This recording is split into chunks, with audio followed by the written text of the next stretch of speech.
we have pumps and turbines. So in today's lecture, we will try to cover the topic of pumps. Now, learning objectives for this chapter. After completing this chapter, you should be able to identify various types of pumps and understand how they work. Perform basic vector analysis of flow into and out of pumps. Use specific speed for preliminary design and selection of pumps. So these are the expected outcomes. After completing this chapter, you should be able to identify what are the different types of pumps, and you should be able to understand how they work. Similarly, how the fluid enters into the pump and then it moves out of the pump, how the energy is added. So you should be able to perform these analysis and can calculate the efficiency of pump. Similarly, we will discuss the specific speed which helps us to design, in fact, the preliminary design and selection of pumps. To start with hydraulic machinery, so as you know that we have two broad classifications of that. The first one is pump. So a pump supplies energy to a fluid. Pump is a machine that adds energy to the moving fluid. So that's why you can see that we have energy in, and the pump that adds the energy, we have the energy out.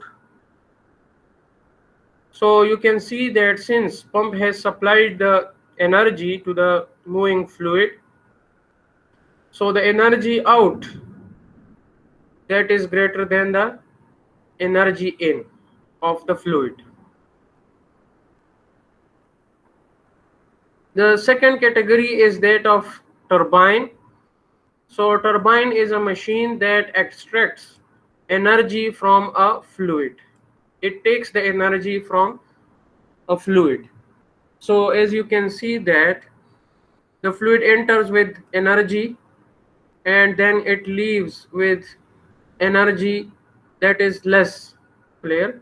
So since energy is extracted by a turbine from the moving fluid, so that's why you can see that the energy of the fluid that comes out from the turbine, that will be less. Clear? As compared to the energy that the fluid possess entering into the turbine. So there are two broad categories of turbo machinery.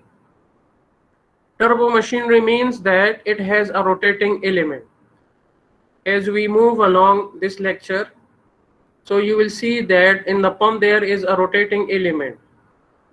So the fluid enters, then the fluid moves on the vanes or blades of the pump. The pump imparts energy to it, and then the fluid leaves the pump. Clear? So that's why these are known as turbo machinery. So these two types are pumps and turbines. The purpose of a pump is to add energy to a fluid, resulting in an increase in fluid pressure. So the fluid that leaves the pump, that has more pressure. Clear? Not necessarily an increase of fluid speed across the pump. The purpose of a turbine is to extract energy from a fluid, resulting in a decrease of fluid pressure. Clear? Not necessarily a decrease of fluid speed across the turbine. So these are the very simple definitions of pumps and turbines. Remember, pump is a machine that adds energy to the moving fluid.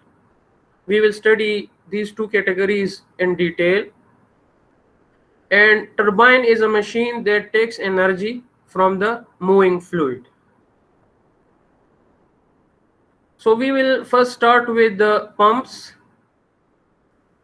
because pumps are more important for civil engineers as compared to turbines.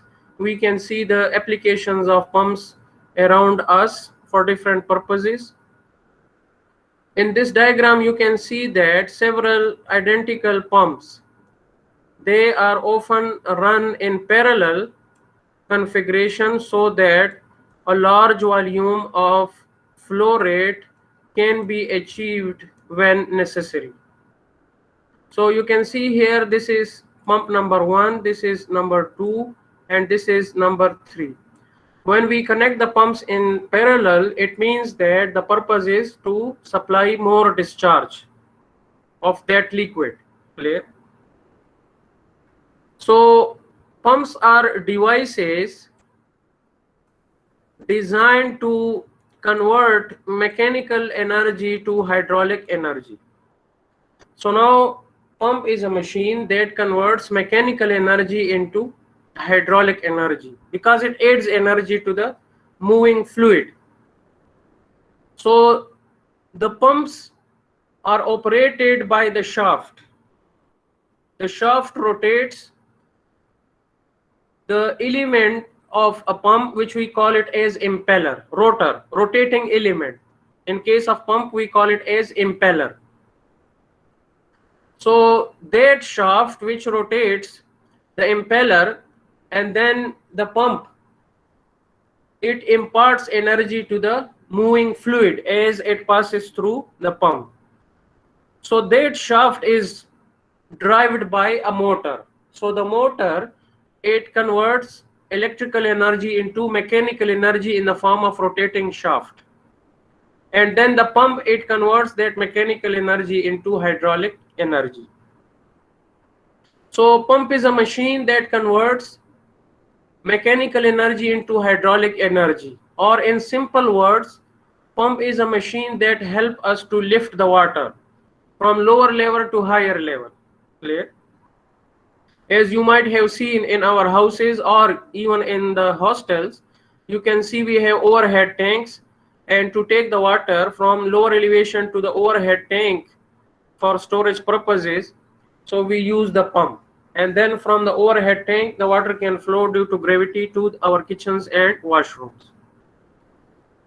So pumps are used to move water from lower points to higher points with a required discharge and pressure head. So these are two important things. Clear? With the required discharge and with the required pressure head. So sometimes we need to lift the water to a greater heights. Clear? For example, we have multi-story building, so you need to pump the water in order to supply the water to the upper stories of that building. Sometimes we need more discharge. For that, we have to provide several pumps in parallel. Clear? This is an example. Here you can see the axial flow pumps. We have different types of pump that we will study shortly. So they are operating in a canal.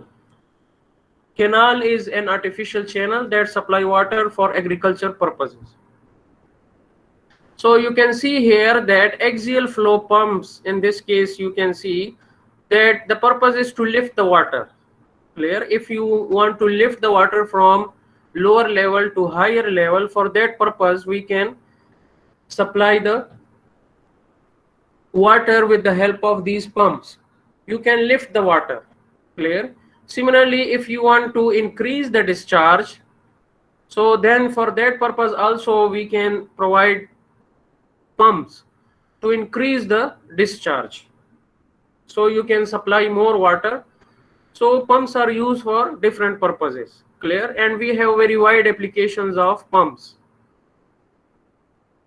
In this case, you can see that these pumps are operating in a power plant.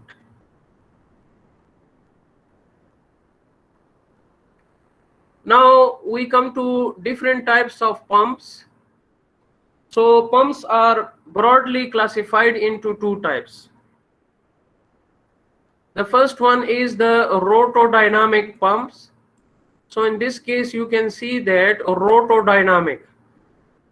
It means that there is a relative motion between the fluid and the pump element.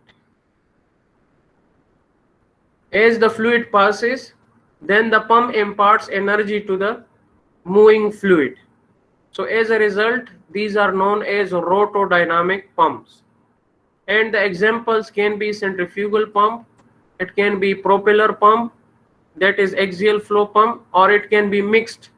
It means that we have a radial flow as well as axial flow. In centrifugal pump, we have radial flow, means the water flows along the radial flow. In propeller type, there is axial flow, means the flow of fluid occur along the axis, clear, of the pump rotation. And in mixed flow, then the flow can be partly radial and partly axial. On the other side, we have positive displacement pumps. So positive displacement pumps, they more or less operate in a fashion that it withdraws the fluid into a cavity or chamber, and then it displaces that fluid for each cycle of operation. So it means that it draws the water and then it pushes the water. So we call them as positive displacement pump, because it's like you have a piston and then you fill the cavity and then you push the piston in the positive direction to discharge the fluid. So that's why we call them as positive displacement pumps. These pumps can be reciprocating pumps or can be rotary pumps. I will show you the pictures. So they can be further classified. The reciprocating pumps can be further classified into piston or diaphragm, whereas the rotary pumps, they can be different types such as gear pump, lobe pump, screw pump, vane pump, and rotary plunger pump, etc. So we have different types of pumps, but they can be broadly classified into rotodynamic pumps, and we have positive displacement pumps. And in these different types, the main focus in this chapter that we are going to study, that will be centrifugal pumps. This will be our main focus, that we will study in detail the centrifugal pumps, because centrifugal pumps have very wide applications, commonly used for different purposes, and all the pumps that we see around us, a majority of them, they are centrifugal pumps. So that's why in this chapter our main focus will be that on centrifugal pumps. First, we study little introduction about positive displacement pumps before we come to discuss the centrifugal pumps. So what is a positive displacement pump? A positive displacement pump is a machine where chamber fills, means we have suction of the fluid, and empty that chamber, means discharge of the fluid for each cycle of operation. This is the very basic definition of positive displacement pump. That positive displacement pump, any type, will follow this principle, that it will fill a chamber, it will suck a fluid, fill a chamber or a cavity, and then it will discharge the fluid from that cavity for each cycle of operation. Fill a cavity, discharge the fluid from the cavity, then fill the cavity, discharge the fluid from that cavity, and it continues. Clear? So such type of machines, they are known as positive displacement pumps. Now, positive displacement pump operates by alternating of filling a cavity and then displacing a given volume of liquid. Such pumps, they are ideal for high pressure applications like pumping viscous liquids or thick slurries, and for applications where precise amounts of liquid are to be dispensed or metered, as in medical applications. So you can see that positive displacement pumps, they are ideally suited for high pressure applications. You withdraw the fluid, suck the fluid into the cavity, and then you can push or discharge that. Clear? For example, it can be used for pumping the viscous liquids, that is having high viscosity, or thick slurries. Clear? For that purpose, positive displacement pumps are well suited, because you suck the fluid and then you displace it. So that is possible, because in centrifugal pump the fluid continuously moves, so that may not be suitable for these applications. Clear? And similarly, where precise amount of liquid is to be dispensed, for example in medical application, you want to supply just a very precise amount of liquid. For that purpose we can use the positive displacement pump, because you have control. Just withdraw that amount of fluid and then just displace it. Clear? The example can be that of tire pump. You see here we have a cavity inside this tire pump. So first you suck the air into this piston here, and then we push this piston to displace that air, and this is how we fill the tires of bicycles, etc. Clear? So this is an example of positive displacement pump. You see, for each cycle of operation we fill the cavity here using this piston. We fill the cavity first and then we push the piston, clear, in order to discharge the air, and this is how we fill the tire. So that's why these are called positive displacement pumps. Similarly here, this is another example. We have gear pump. So first we have to fill the cavity, and then the fluid is discharged from this cavity for each cycle of operation. Similarly, we have this 3-lobe rotary pump, and also we have double screw pump. So all these are examples of positive displacement pumps. What is the operation? That first, these type of pumps, they suck the fluid into the cavity, clear, and then the fluid is displaced. This is done for each cycle of operation.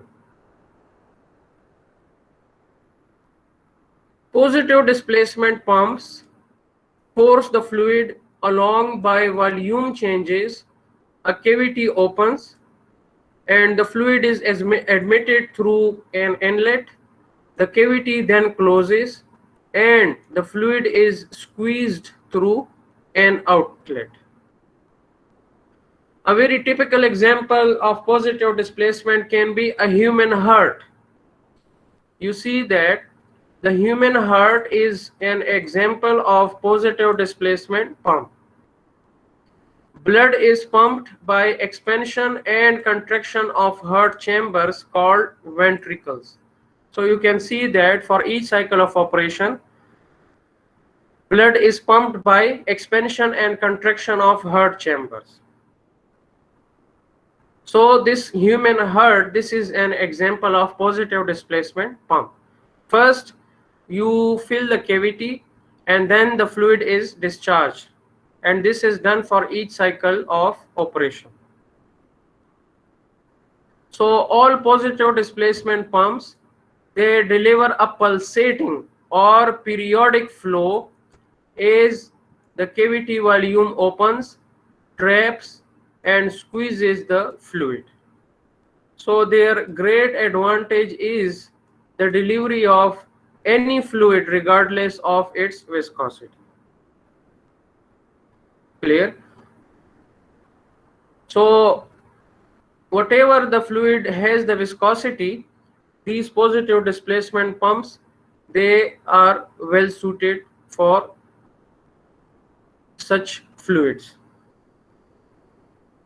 Now we come to centrifugal pump, which will be the main focus in this chapter. Centrifugal pumps, because they have wide applications. We continuously supply the water. You see, for example, the pumps that we provide in our homes, those are all centrifugal pumps. They provide a continuous supply of fluid.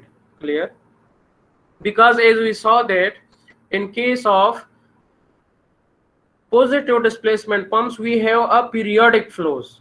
Just like if you remember the hand pump that we commonly see in the villages to pump water from a well, so that has a periodic flow. But the centrifugal pumps, they continuously supply the fluid. So what is a centrifugal pump? Why it is called a centrifugal pump? This is a cross section of centrifugal pump which is shown here. I will briefly explain the different parts of it.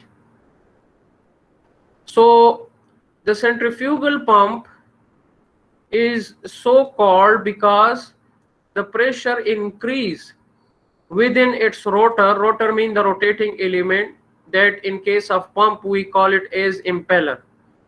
Due to centrifugal action is an important factor in its operation. So that's why these are known as centrifugal pumps, because the pressure increase within its impeller due to centrifugal action is an important factor in its operation. So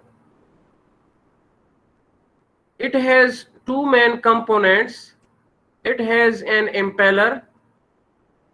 This is called an impeller. You can see here, this is the rotating element.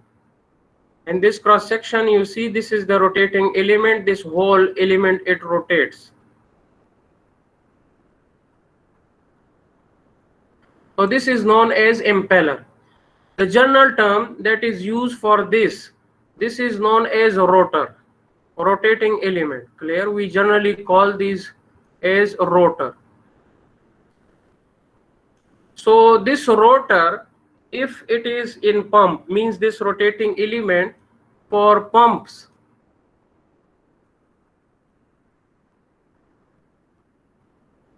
this rotor for pumps, we call it as impeller.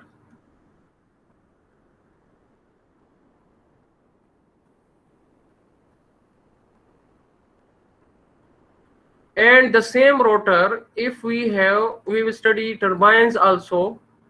So in case of turbines, we will also have a rotating element there. So in case of turbine, then they are known as the runner.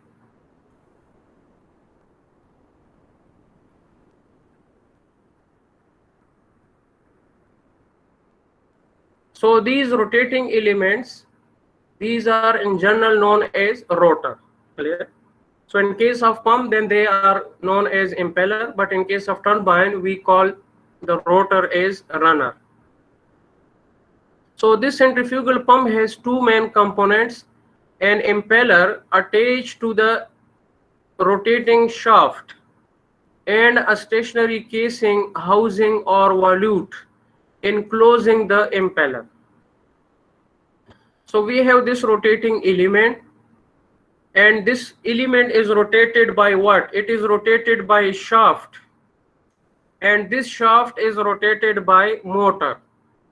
When we start the pump, the motor converts electrical energy into mechanical energy in the form of this rotating shaft, and then this shaft, it rotates this impeller of the pump. So the pump then converts this mechanical energy into hydraulic energy, and this is done as the fluid passes over this impeller. Clear? So this is the impeller, and this impeller, it houses these vanes. You can see here, these are the vanes or blades, as we already discussed moving vanes or blades in the previous chapter. So these are vanes, clear, that are connected to the impeller and as the fluid moves on these veins or blades, then energy is imparted to the moving fluid. And this impeller, it is enclosed. Clear? What is known as here, this is enclosed in this assembly, and this is known as casing. This is known as casing. So this is known as casing, or it is known as housing or volute. Clear? The impeller consists of a number of blades, usually curved, also sometimes called vanes. Clear?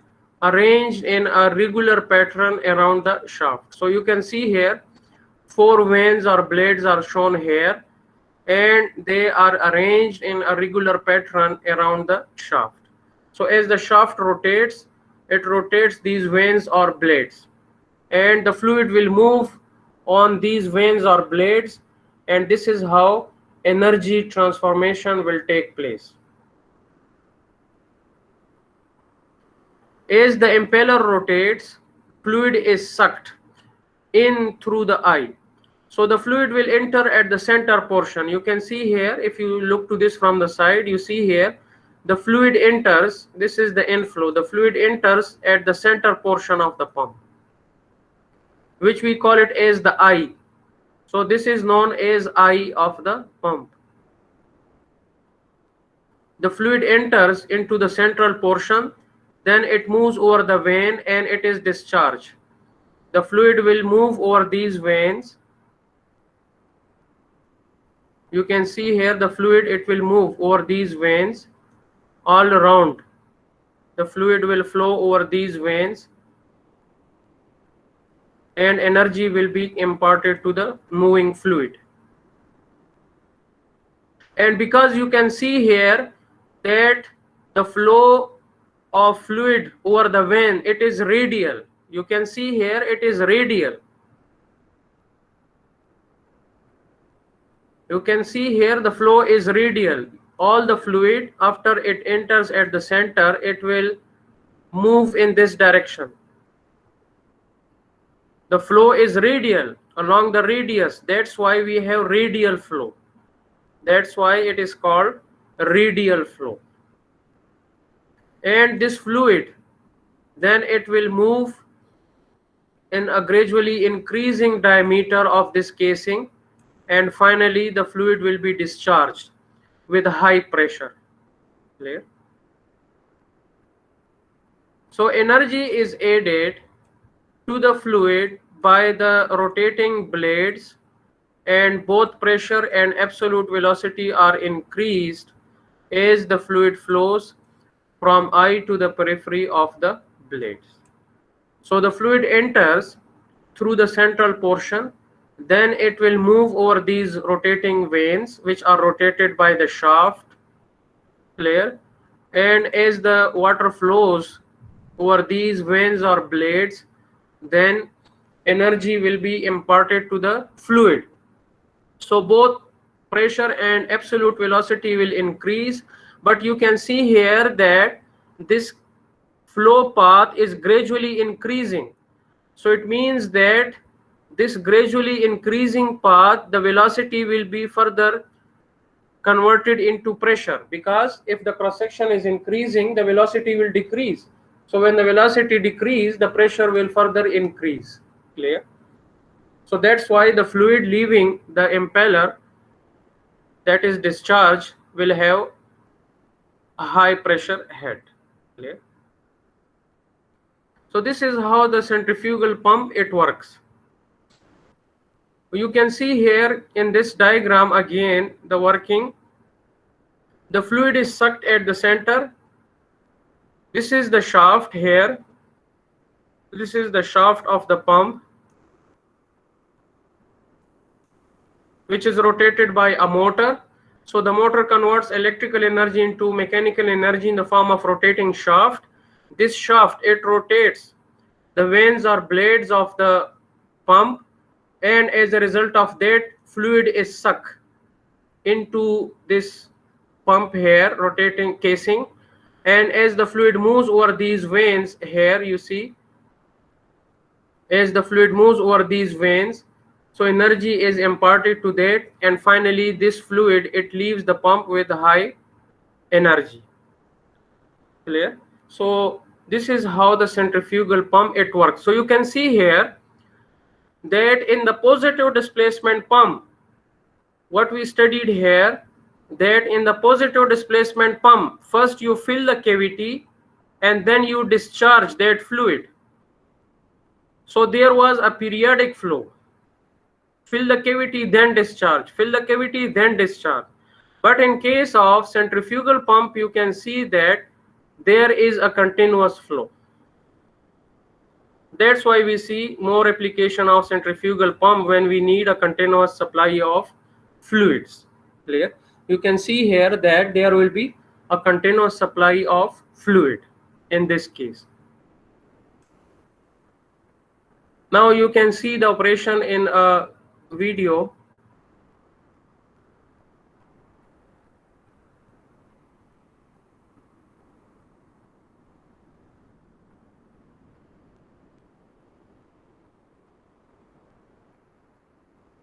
So you can see the centrifugal pump impeller. We have the shaft and this is the casing. This is the motor. So this motor is used to rotate the impeller at high speed.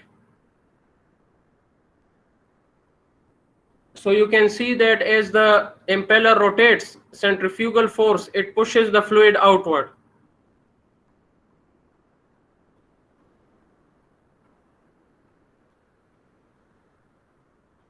So you can see here that the fluid is sucked into the eye. This is the impeller, the rotating element. And we have gradually expanded channel that is known as volute. So you can see that finally the liquid is discharged with high pressure. This is how the centrifugal pump works. Now centrifugal pumps can be divided into different types. So we can have volute pump, as you already saw, the volute pump, or it can be a diffuser pump, which is also known as turbine pump because of its similarity with a turbine. So it is also known as turbine pump. So what is the difference between the two? You can see here that in case of volute pump, it is without diffuser. So as the fluid enters here, this is the eye portion. As you saw at the center, the fluid enters, then the fluid moves over these veins and the water flows radially along the radius. Clear? The water will flow over these veins and the water comes into what is known as volute, the casing, the housing, which is a gradually increasing cross section. Clear? But in case of a diffuser pump, what is happening that as the fluid enters into this eye here at the central portion, and this is the rotating element. This portion is the rotating element. This is the impeller. But you can see that another set of stationary veins are provided. These are just stationary. So what will happen that as the fluid leaves the impeller, you see the fluid is guided to outflow through these stationary. These veins will not rotate. These are just stationary diffuser veins to diffuse the flow at the outlet. You can see here it will kind of guide the flow at the outlet. And the purpose is to reduce the losses at exit from the impeller. Clear? What we know as the shock loss, which we will study later on when we define the efficiency of the pump. So you see that it diffuses the fluid. Clear? So that the fluid can leave the impeller at the required paths to guide the flow of water. So this is how we call it as volute pump, or we call it as diffuser pump, and it is also known as turbine pump because of its similarity with a turbine. Later on we will study you will see that the turbines, they also have similar structure like this. The rotating element of a centrifugal pump is called the impeller. So now we discuss the different types of impellers that are provided here. So the types of pump impellers, the top left, this is the top left. This is known as closed or shrouded radial. It means you can see here from both sides the vanes, they are covered. So the vanes are enclosed, clear? So shrouded, we also call it as shrouded. So the flow is radial. You see that along the radius the flow will occur. Along the radius, as the water passes over the vanes, you see the flow occur along the radius. So that's why we have radial flow, clear? Or the impeller can be open. You can see here that it is known as open or unshrouded radial. So you see here the liquid will flow along the radius.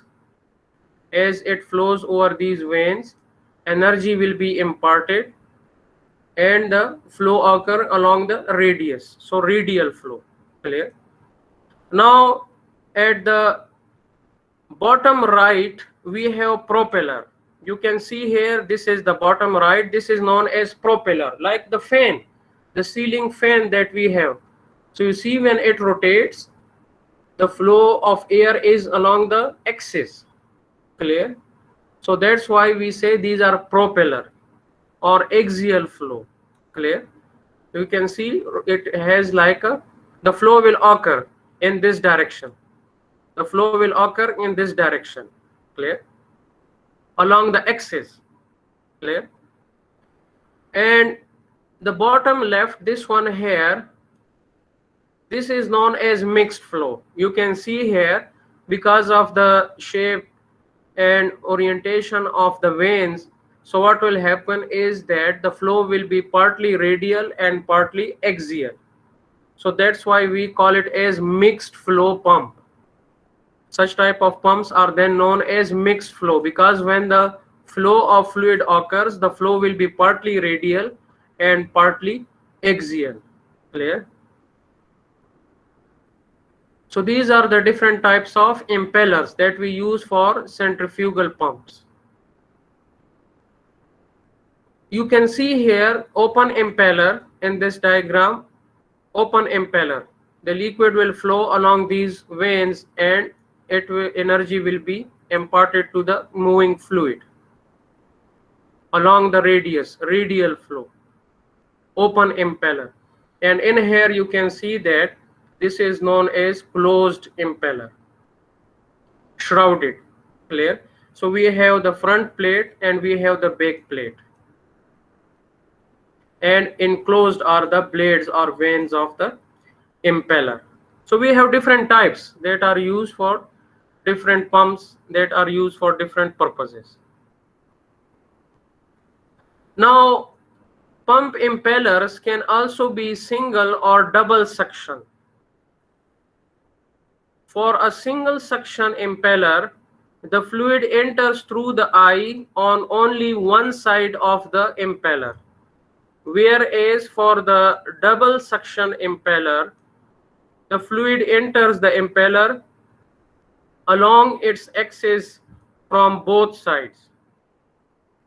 The double suction arrangement reduces the end thrust on the shaft, and also since the net inlet flow area is larger, inlet velocities are reduced. What we mean by single and double suction pump is, if I go back to this diagram here, so this is here, you can see that the fluid is sucked from one side. So this is an example of single suction pump.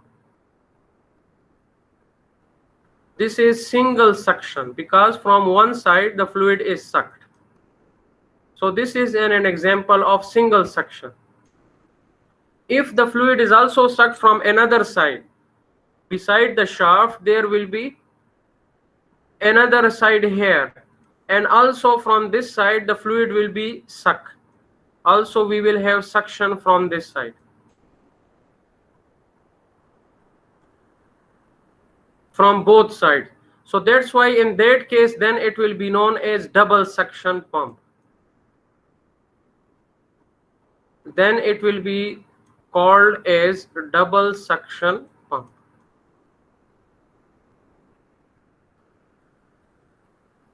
So this is the difference between the single suction and double suction pump.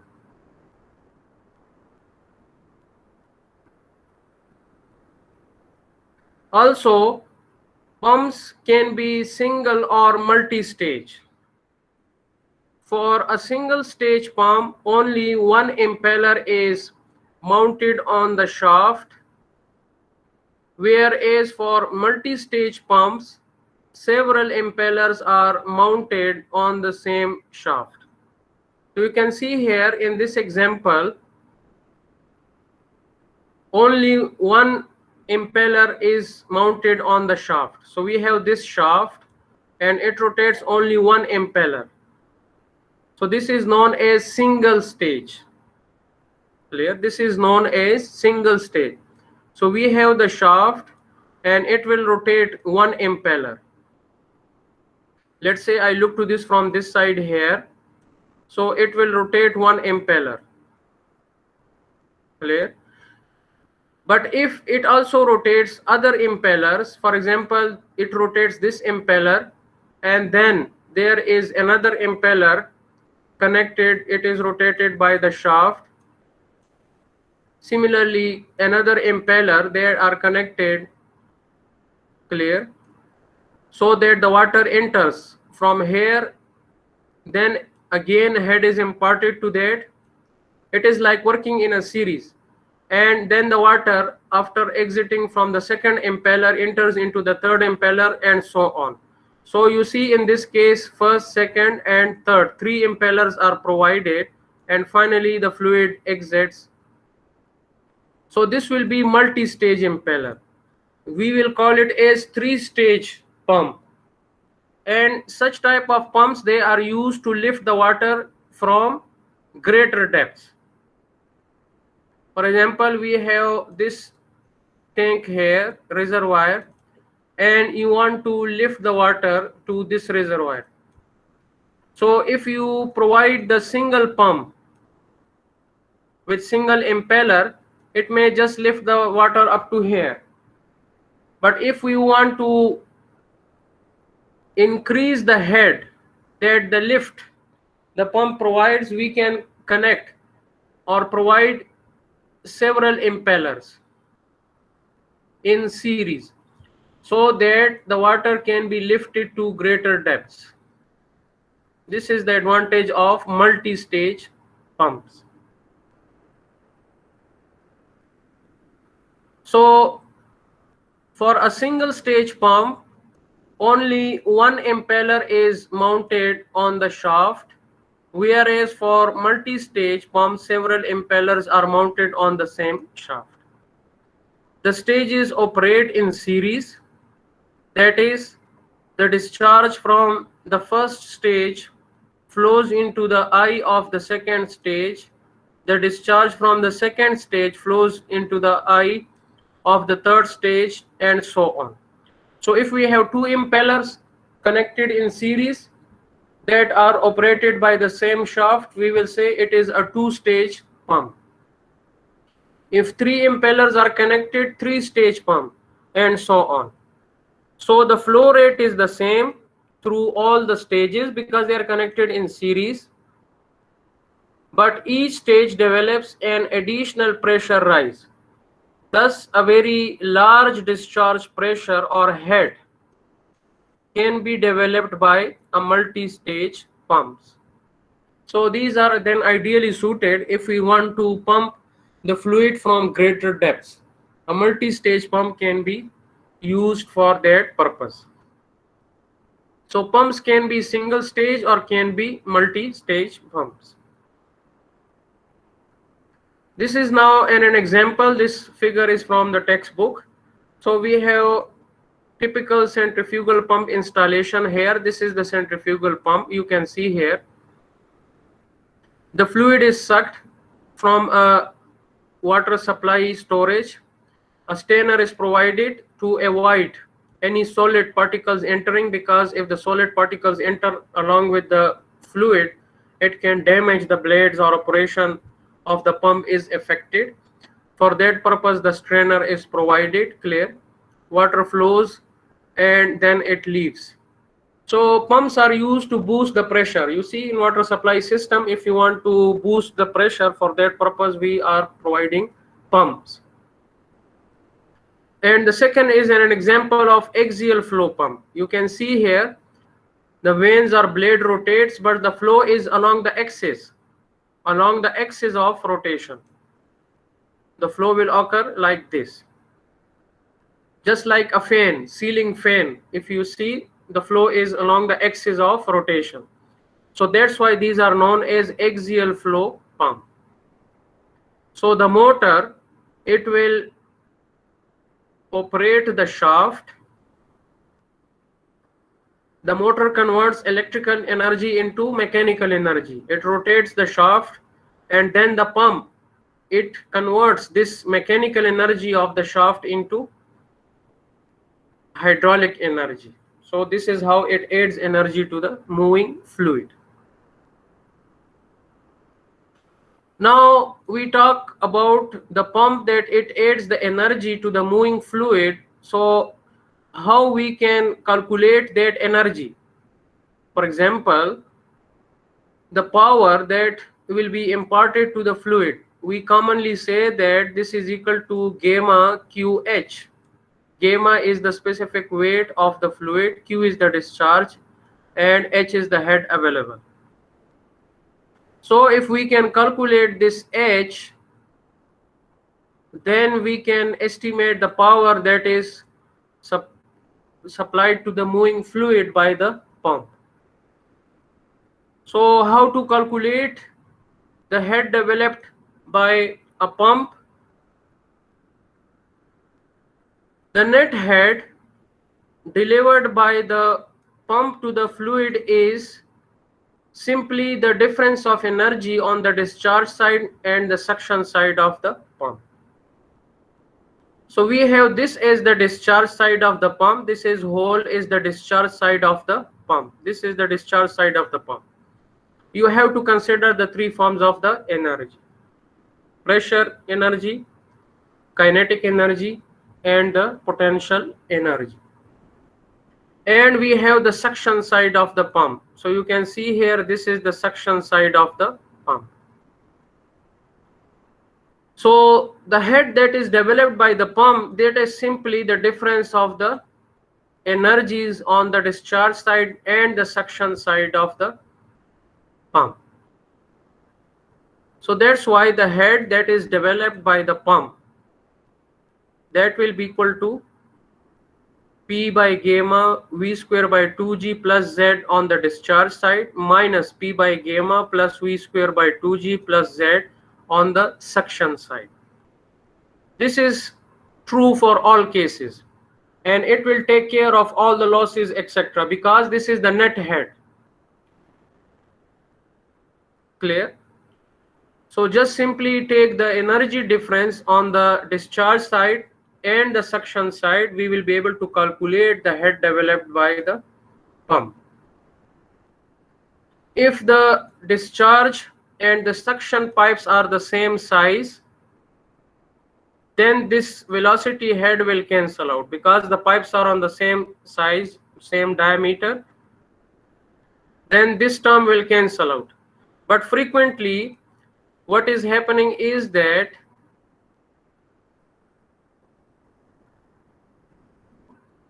the velocity heads in that case will cancel out if the diameter of the suction pipe and the discharge pipe, they are of the same size. But frequently the inlet pipe is larger than the discharge pipe.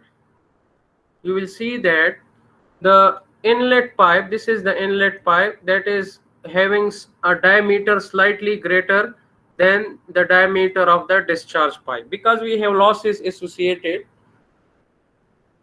So to account for that, that's why the diameter of the suction pipe, that will be slightly larger than the diameter of the discharge pipe, slightly. So this is how we can calculate the head developed by the pump. For any case, you just need to calculate the difference of energy on the discharge and suction side, that will be the head. And this head you can put here, and then we can calculate the power that is developed by the pump. Now, one or two cases that we already studied in chapter 8 also, that I will repeat here. You see pipeline with a pump. So the pump help us to lift the water by this delta Z. If you want to lift the water from this lower reservoir to higher reservoir, we have to provide the pump. This is the basic purpose of the pump. It helps us to lift the water. It aids the energy so that it can overcome the gravitational forces.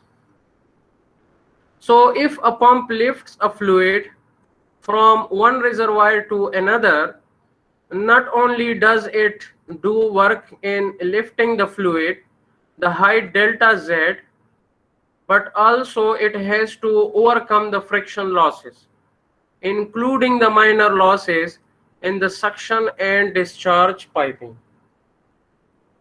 So it has to suck the fluid, this is the suction side, then it has to discharge the fluid. It says that, and I also explained this before, if for example you need a lift of 10 feet, just an example, you want to lift the water by 10 feet. So the pump that we will provide should provide the lift greater than 10 feet. Because if it exactly provide the lift of 10 feet, so then in that case, there will be losses, because we already studied the friction losses and the minor losses, major and minor losses. So because of this losses, energy will be lost. So that's why then the pump will lift maybe up to 9.5 feet. So it will lift the water by 9 feet. Why? Because 1 foot of that lift is lost due to, this is due to losses. Due to losses, major and minor losses. So it says that it has to overcome these losses. So that's why it should, the friction head loss is equivalent to some aided lift. You have to calculate that one. For example, what was the case? 1 plus 1 foot loss.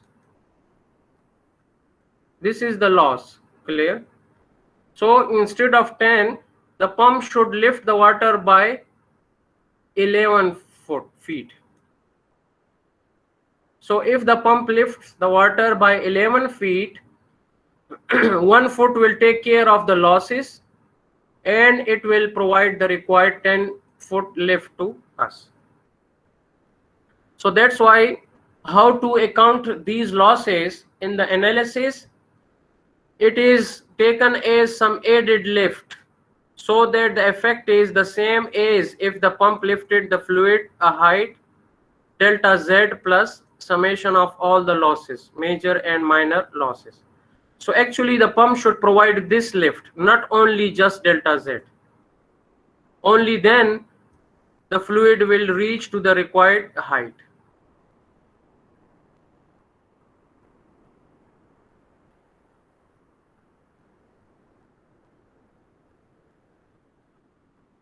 Then the power delivered to the fluid by the pump is gamma Q into this H. This should be the power delivered to the fluid by the pump. So it will provide the required lift and also overcome the losses that will occur in the system. Clear? Then the power required to run the pump is greater than this, will be greater than this. This is the power developed by the pump. but the power required to run the pump will be greater than this. Why?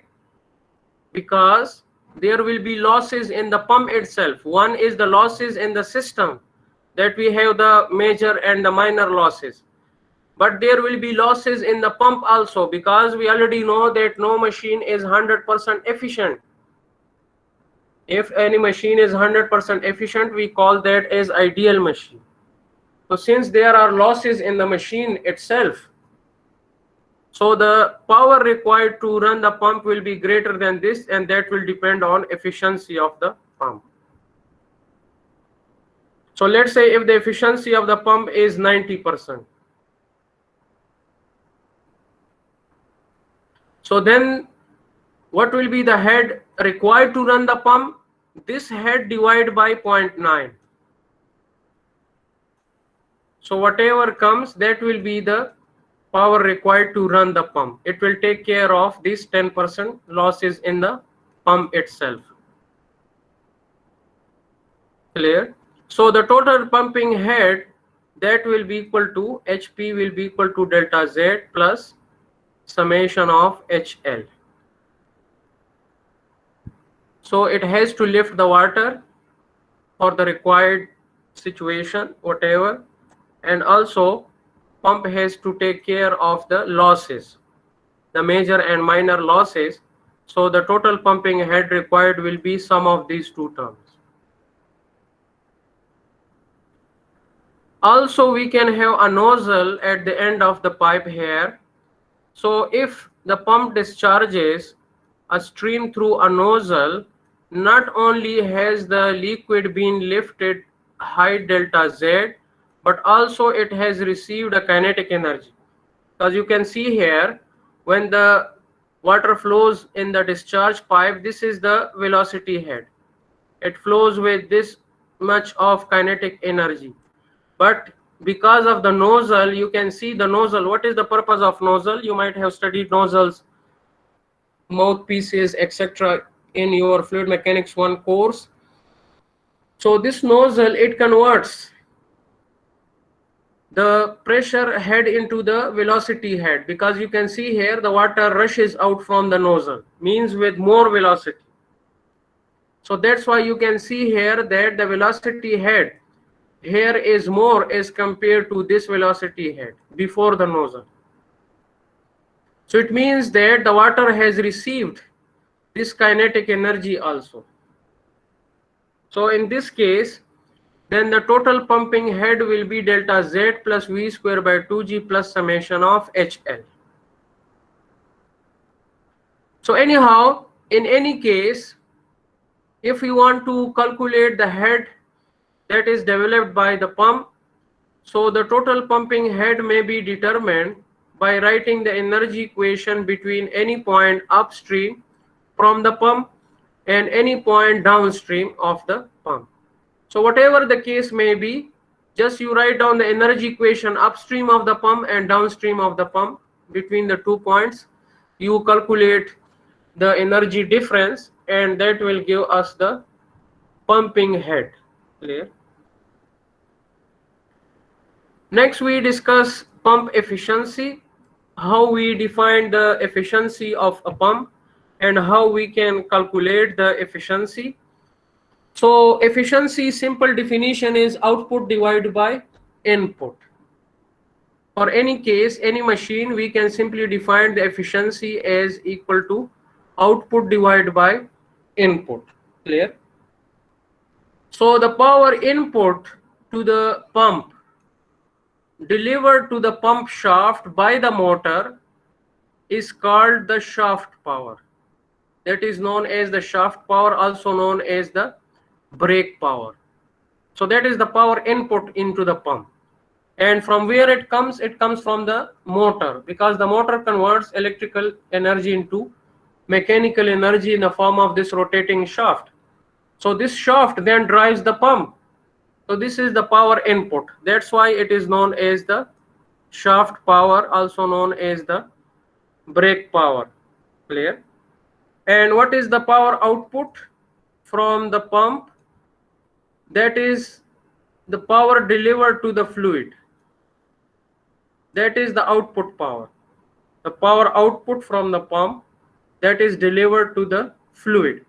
Usually water, because in most of the cases that we see around us in water supply systems, etc., that it is providing the water to the power that is supplied to the fluid, which is commonly water.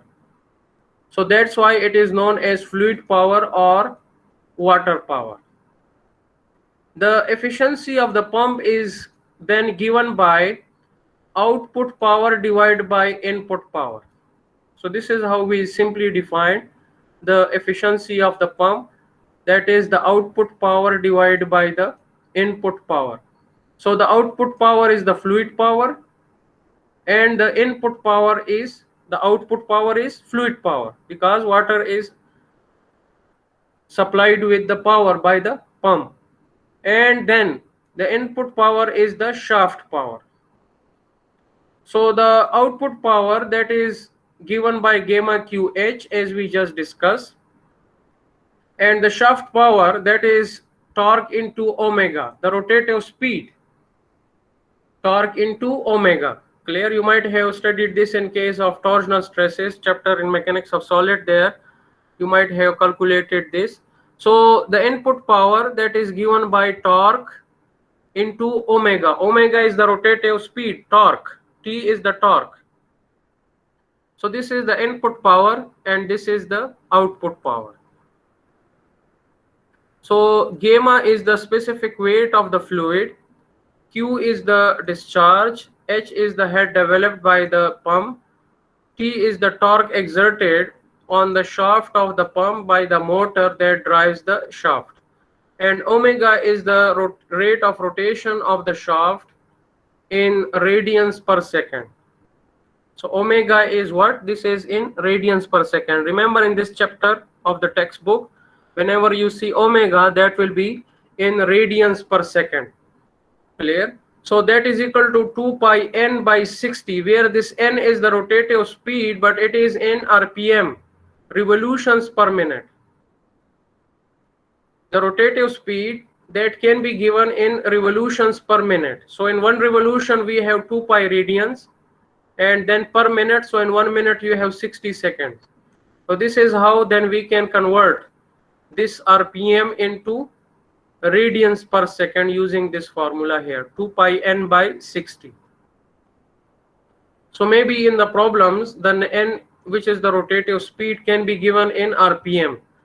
And if you need to convert this into radians per second, this is the formula that we can use, 2 pi n by 60. So it will be radians per second. Now we have this as the output power, this is the output power, and this is the input power. So as I said that no machine is 100% efficient. So it means that the efficiency will be less than 1 or 100% for any machine, because if efficiency is 100%, that is ideal machine, clear, with no losses. So that means that this is the power supplied here, and then this is the power output from the pump. So why we have the difference between the two? Why the output power it is less than the input power? What could be the different losses? So that we look here. This is a head discharge curve for a pump. This is the head and this is the discharge. So if there are no losses, we have a linear relationship. This is a linear relationship if we have no losses. This will be the head discharge curve. As we already know that when the head increases, discharge will decrease. And how we can develop this? By experiment. Like you study experiments in fluid mechanics. If you want to develop a head discharge curve for a pump, then we can do experiment on that, and we can plot a head discharge curve. So a head discharge curve, this is normally non-linear relationship because of the losses. So this will be a curve like this. So this is H and this is discharge here, because when discharge increases the head should decrease. So for ideal cases, you see here for ideal head flow curve, what we have is that it is a straight line. But since we do not have ideal flow, for the actual flow, what we have is that we have this situation here. You can see here that this is the curve. This is the curve that we have here. This is the actual head discharge curve here. A curve. So the relationship becomes non-linear due to the losses. This is the actual head discharge curve. And what are the reasons for that? The reasons for this is that we have losses due to recirculation. Some of the fluid, it will recirculate in the pump, so it will result into loss. Similarly, we have friction. As the fluid flows through the pump impeller, so there will be friction to the flow of fluid, because the fluid will flow over the vanes or blades, and we already discussed that there will be friction to the moving fluid. So because of that, there will be losses associated with that. See, and as the discharge increases, these losses increase. And also what is known as shock loss. So this shock loss, this is as the water enters into the impeller, there is a mismatch. Mismatch means that shock loss is due to non-smooth entry of water, because the water enters in and it flows over the blades or vanes of the impeller. If this entry is not smooth, so this result into what is known as shock loss. Clear? So these are the different losses that will result into efficiency less than 100%. Clear?